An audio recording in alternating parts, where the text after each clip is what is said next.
Tuh apa gua nyerah aja ya? Ini perjalanan baru setengah loh. Masih ada perjalanan yang jauh lagi gitu. Sumpah ini pedih banget sih. Si Aoki kenapa dia mulu ya?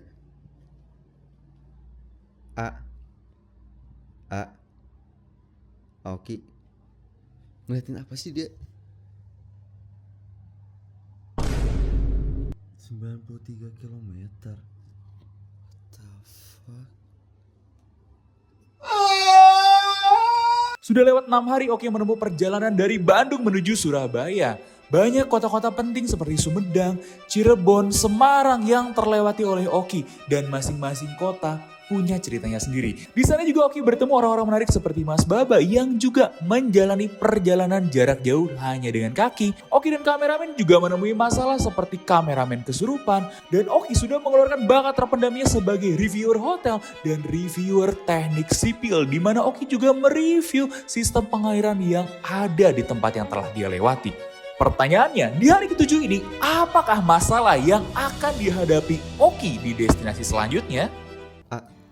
Ada telepon, Aoki. Bangun, ada telepon.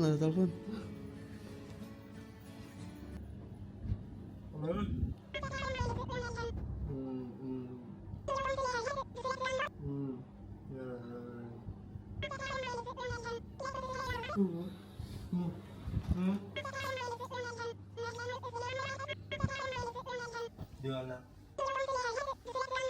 Kamu simpan gitu. Kamu simpan gitu.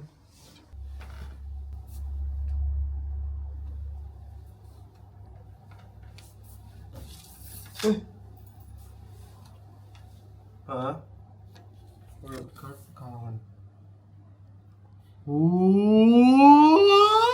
Setelah berjalan sejauh 200 km dan mendapatkan wildcard dari Spin the Wheel, Oki akhirnya mendapatkan keringanan dalam perjalanan kali ini, yaitu Nah setelah semalam gue dikasih tahu ternyata kalau Spin the Wheel Shoe Polish itu dapetnya wildcard. Gue bakal langsung buka hari ini aja gitu. Ya cuman tulisan semangat no walking day. Shit. Jadi maksudnya ini hari ini gue gak boleh jalan sama sekali gitu. Gue gak boleh pakai kaki gue sama sekali. Ya sudah, berhubung kaki gue lagi sakit banget gitu ya. Di betis ini mulai pada perih, terus juga di telapak. Sopan ini naik-naik. Di bagian sini bro jujur, di bagian arknya ini terutama di bagian bolanya. Ini tuh pedes banget ketika gue pakai buat jalan kaki gitu. Nggak tahu apakah karena emang perjalanan yang jauh ataukah karena gue terlalu maksa buat jalan cepet gitu, akhirnya si arknya ini kan harus bekerja dengan ekstra ya. Jadi dengan adanya no walking day ini apakah cukup membantu untuk mengistirahatkan kaki gue dan mental gue selama perjalanan ini? Kita lihat aja lah. Untuk rute sekarang itu berarti dari Pekalongan sampai ke Semarang. Jaraknya itu kalau gue lihat di map sekitar 93 km. Berarti dengan adanya no walking day, gue nggak harus jalan dari Pekalongan sampai ke Semarang. Berarti sudah saatnya saya merepotkan kameramen. Begitu. Karena ini udah no walking day, sudah ditentukan hari ini no walking day, jadi gue bakal ke kamar no walking day. Kita mulai dari sekarang. tapi gimana ya kalau Oki nggak bisa jalan?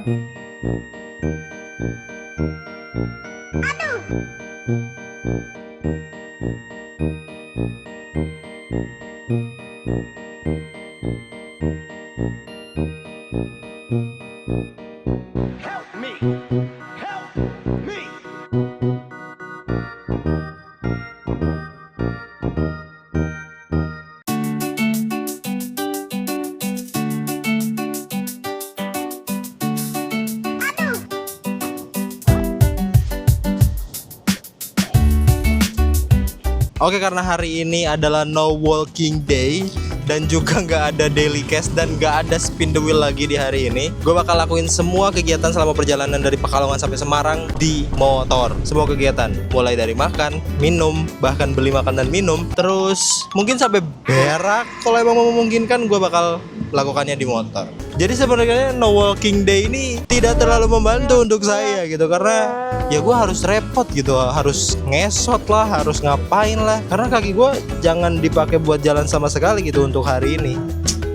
Ngeri sih. Ayolah kita jalan aja lah, langsung ngebut aja sampai Semarang. Hal aneh kembali terjadi dan kali ini Oki lah yang mengalami hal aneh tersebut, di mana hotel Sendal Nirwana gak sengaja terbawa. Atau emang sengaja dibawa? Pekalongan itu adalah kota pesisir di Jawa Tengah yang terkenal dengan pelabuhannya yang penting dan punya perdagangan batik sejak masa kolonial Belanda, guys. Gokil sih. Emang batiknya terkenal banget Pekalongan ini. Tapi selain batik, di zaman dulu kalau kalian anak warnet itu pasti mengenal dengan istilah cheat Pekalongan, begitu. Itu dia. Sebenarnya yang nge-cheat itu bukan semuanya orang Pekalongan ya, tapi komunitas cheater di Pekalongan itu cukup besar dan cukup masif pada masa-masa warnet. Harusnya ngerti lah kalau anak warnet ada istilah cheat Pekalongan itu pasti langsung ngerti lah. Nah, kalau batiknya sendiri itu udah jadi bagian kehidupan masyarakat setempat dalam beberapa generasi gitu. Dan gilanya lagi, kota Pekalongan ini resmi menyandang gelar World City of Batik sejak 1 April 2011 sebagai bagian dari branding kota yang kemudian membawanya masuk ke UNESCO Creative Cities Network pada 2014 dalam kategori Craft and Folk Art. Pekalongan ini adalah kota kreatif berbasis kerajinan dan seni rakyat pertama di Indonesia. Gila apa gila loh, the best ya. Setelah melewati Kabupaten Pekalongan, kita lewat ke Kabupaten Batang. Kenapa dinamain Batang? Apakah batangnya besar, punya kecil? Astagfirullahaladzim. Enggak, guys. Ternyata nama Batang itu berasal dari legenda heroik Ki Ageng Bahurekso. Jadi legenda ini bilang kalau Ki Ageng Bahurekso ini mengangkat sebuah batang kayu raksasa untuk membuka lahan pertanian yang disebut ngembat watang. Ini dalam bahasa Jawa ya, yang artinya mengangkat batang kayu, yang menjadi asal-usul dari nama Kabupaten Batang ini, guys. Jadi Batang ini bukan sembarang batang, batang kayu besar. Selamat jalan.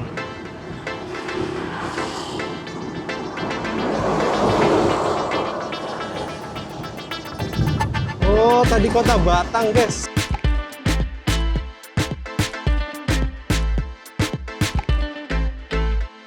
Sumpah ya, selama gua melewatin jalan Pantura, itu kayak hampir 80-90% jalanannya itu nggak pernah bisa mulus gitu. Kalau nggak berlubang, ya becek. Kalau nggak becek, bergelombang. Kalau nggak bergelombang, jalannya nggak rata. Mau dipakai beton, mau dipakai aspal, banyak semuanya yang berlubang gitu. Ternyata penyebabnya itu ada banyak faktor. Yang pertama, setelah gua lihat dan itu adalah odol. Odol sikat gigi, Bang, bukan. Odol itu over dimension and overload. Jadi si kendaraan, si kontainer yang gede-gede itu pada bawahnya, misalkan nih kapasitas maksimalnya itu 7-8 ton, tapi dia maksain buat bawa 20-30 ton. Itu yang membuat jalur Pantura ini semakin parah, semakin cepat rusak. Ayo go. Oki dengan gagah berani mampir ke Alas Roban, salah satu titik paling horor di Pulau Jawa. Dan ini dilakukan Oki cuman buat nge-review kondisi kakinya setelah berjalan 7 hari. Izin mau sharing dikit. Gua kan udah jalan sekitar berapa ya? 180 km kalau nggak salah selama 5 hari ke belakang. Kondisi betis saya ini sakit kalau dipencet-pencet begini. Terus ketika dipakai jalan itu awalnya pasti perih banget gitu. Pedih banget sih otot-ototnya. Terus yang paling parahnya itu sebenarnya ada di bagian sini, telapak. Dan di bagian sini nih, semua di bagian sini itu sakit ketika dipakai buat berdiri, buat jalan awal-awal. Beberapa hari kemarin tuh gue ngerasain itu gitu. Tumit juga kadang sakit gitu. Pas malam-malam suka tiba-tiba nyut. Bang, minta bang. Mau es kelapa bang?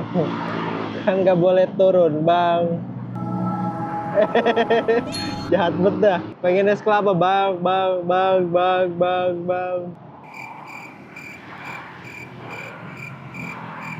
Kita tolong dia yang minta es kelapa ki. Cir. Hatur thank you.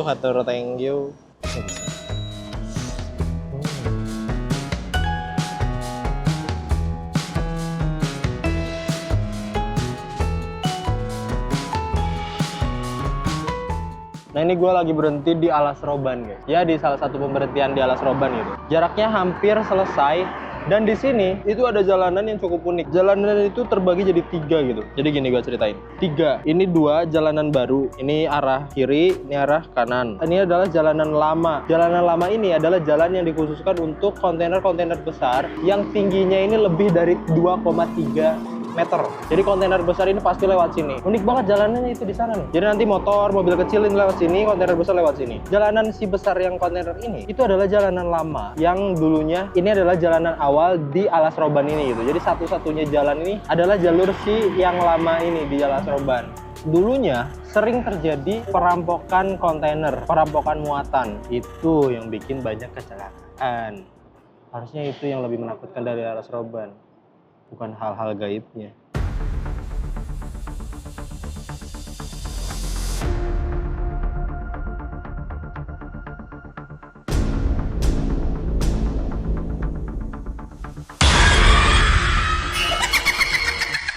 Nah, itu adalah jembatan Kalikuto, guys. Itu jembatan Trans Jawa. Ini tuh sering banget viral karena bentuknya yang instagramable dan ikonik banget di Kabupaten Batang ini. Dan jembatan Kalikuto ini adalah jembatan pertama di Indonesia yang dirakitnya langsung di tempat, nggak di pabrik.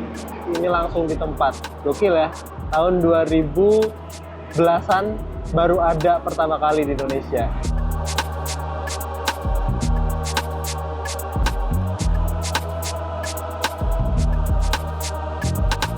Nah, sekarang gue udah sampai di Kendal. Kendal itu terkenal sama kota santrinya dan budaya. Lagi-lagi kota budaya ya. Karena di daerah Kendal ini banyak banget pesantren dan juga banyak banget tradisi-tradisi lokalnya gitu. Untuk makanan khasnya dari Kendal itu ada bandeng presto, terus ada juga kerupuk petis udang, terus ada kerupuk usek, ada kerupuk rambak, dan yang terakhir itu tape ketan hijau, guys. Kendal ini banyak juga ya, menarik di Kendal. Kini Oki sudah siap untuk melanjutkan perjalanannya menuju Semarang. Mari kita doakan agar perjalanannya bisa berjalan dengan lancar.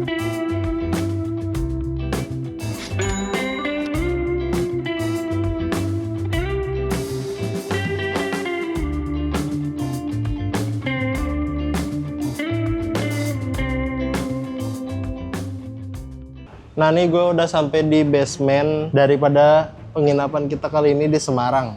Masih no walking day, kita ngesot lagi aja. Bang, tolong bang. Hidup gini-gini amat bang, ya Allah.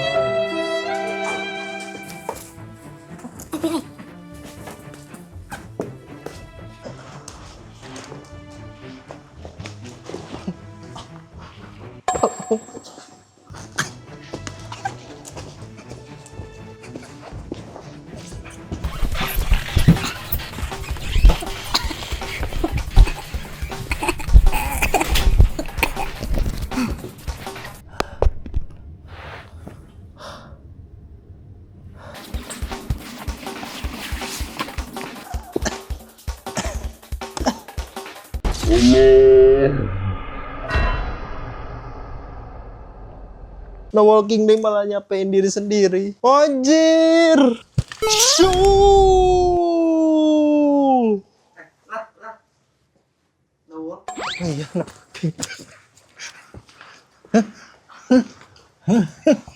Anjay.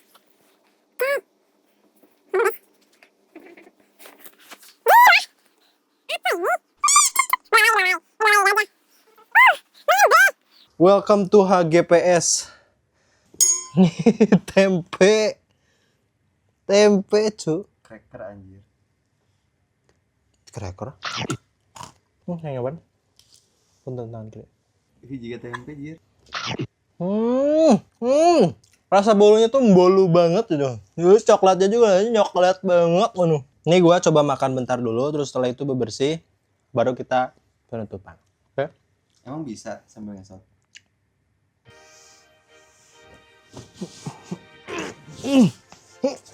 Betis masih pedih dan telapak kaki tuh ya sakitnya tuh di daerah sini loh. Kayak hampir semuanya. Nggak tahu nih, nanti kita coba berendam air panas di spa. Tadi tuh ada spa dan hotel ya. By the way, gue tuh udah sampai di Hotel Grandika Semarang.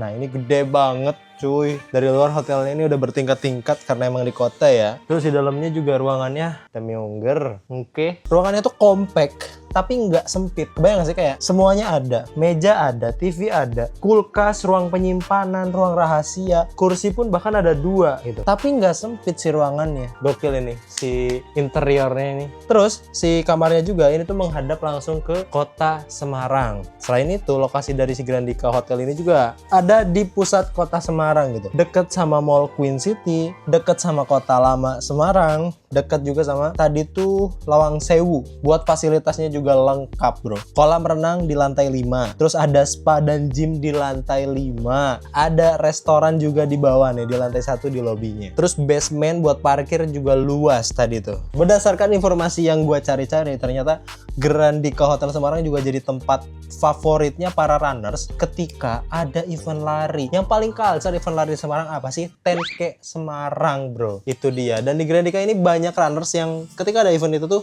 pada nginepnya di hotel ini karena ya emang dekat dengan pusat kota, semua fasilitasnya ada dan ruangannya juga luar biasa mantap. Mana sih guys? Jadi sebenarnya Grandika ini cocok untuk para runners yang pengen ikut event di Semarang, dan juga buat warga yang lagi main ke Semarang ini bisa langsung datang ke Hotel Grandika. Sepertinya pejalan kaki seperti saya tidak akan cocok, tapi buktinya saya ada di sini. Mantap sekali. Terima kasih Hotel Grandika sudah mengizinkan kami menginap di sini dan mencoba kolam renang di lantai 5 aja. Oke, gitu aja hari ini perjalanan dari Pekalongan sampai Semarang. Di jalan cukup chaos sih, banyak beberapa hal yang unik, dan mudah-mudahan setelah hari ini dan nanti istirahat terus besok, mudah-mudahan kaki gua semakin membaik. Dan sebenarnya yang pengen gue highlight banget dari No Walking Day ini adalah kaki emang gak sibuk, fisik emang berhenti gitu, tapi pikiran berkecamuk. Gila, kayak kepala lu nih jedak-jeduk gitu, soalnya badan gak gerak, cuman ya gerak sih tadi kan ngesot ya, cuman pikirannya bilang tuh apa gue nyerah aja ya, ini perjalanan baru setengah loh, masih ada perjalanan yang jauh lagi gitu. Sumpah ini pedih banget sih, pedih fisik, mental juga los-losan. Oke, gitu aja. Dan jangan lupa juga tonton live streaming kita setiap hari Senin sampai Sabtu jam 8 sampai jam 5 sore. Dan jangan lupa juga buat tantang gua apapun selama perjalanan sampai ke Surabaya. Oke? Gua Oki pamit undur diri. Adios. Grandika Hotels, hotelnya para pelari culture. Cuau, cuau, cuau. Sumpah ya, ini mah cerita dikit aja gitu. Tadi tuh di jalan, gue nggak pakai jaket sama sekali, dan selama perjalanan ya pakai outfit yang biasa gue pakai buat jalan gitu. Padahal tadi tuh jaraknya sekitar 93 km, naik motor kena angin-anginan, terus tadi tuh hampir sempet hujan, gerimisnya udah kena dikit, tapi untungnya nggak masuk angin lah ya, mudah-mudahan nggak masuk angin sih. Dan gue harus ngejelasin sedikit soal wildcard yang kemarin dan tadi pagi gue buka. Wildcard itu akan gue dapatkan ketika gue udah menyentuh setidaknya 150 km lebih atau 150 km pas. Dan wildcard itu selain konsepnya No Walking Day juga bakal ada race day. Dan besok gue bakal race day di Semarang selama 1 hari. Kita bakal coba keliling di Semarang, kita bakal lihat ada beberapa hal yang menarik di Semarang gitu. Dan gue bakal coba mencari hal-hal yang sangat menarik di Semarang. Jadi tungguin aja Jalaton Series spesial race day gue di Semarang besok. See you. Adios.